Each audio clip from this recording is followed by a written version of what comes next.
Tentunya pada hadirin berbahagia kami sampaikan selamat datang kepada seluruh kita bersama dalam rangkaian agenda Malam Tabligh Akbar Maulid Raya Piren tahun 2024.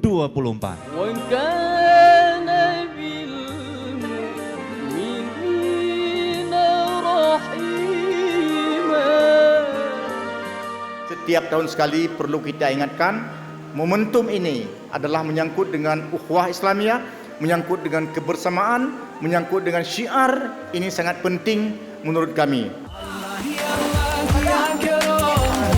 किसी को दिया करो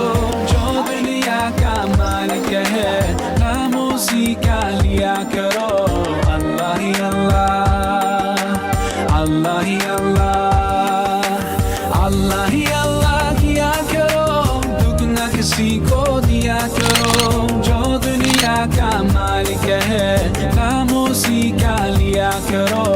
अल्लाह ही अल्लाह, अल्लाह ही अल्लाह. Dalam agenda ini kita juga melaksanakan perlombaan. Perlombaan ini dalam rangka berupaya untuk menumbuhkan syiar Islam di masyarakat Aceh. Waktu beliau dilahirkan, waktu beliau wafat, dan nanti ketika kita dibangkit di yaumil mahsyar. Adanya Ramadan, adanya Rajab, semua berawal darimu wahai hari Senin. You're here, you're always there, and I know without a doubt that you always hear my prayer. सच की राह पे चला करो, दुख ना किसी को दिया करो. Jadi referensi bagi kita semua.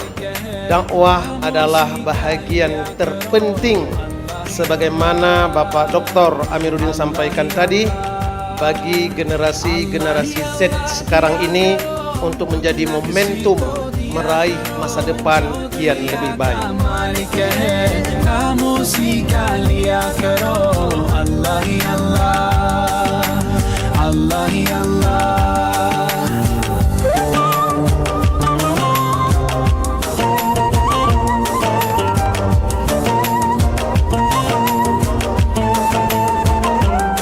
Jamaah di maulidin Nabi sallallahu alaihi wasallam. Sementang ya kementar ya halo langampung kunjungilah beramai-ramai. Wahya ta'aman menyediakan makanan dan juga kau di maulid singa. Wa agla makanan menyediakan tempat dan tarik tenda dan juga hiasan. Wa amalah ihsanan berbuat kebajikan. Nundang lon tuan di bandar Aceh ni undang ada beliau ni pegah balai Nabi. Daun tekan dengar dong pegah kubena ke bifala. Ba'sahullahu yaumil qiyamah ma'asadiqin wa syuhada'i wa salihin. Wa yaqulu fi jannatin na'im. Orang bangkit Allah ba'urah kiamat sampai para syuhada akan sampai para ulama-ulama saleh akan bertemu dalam syurga jannatul na'im. Duknan le fala memperingati maulid kepegah Nabi. रोशन कर जाना ऐसा जुल्म न किया करो, दुख न किसी को दिया करो, जो दुनिया का मालिक है, खामोशी का लिया करो. अल्लाह ही अल्लाह.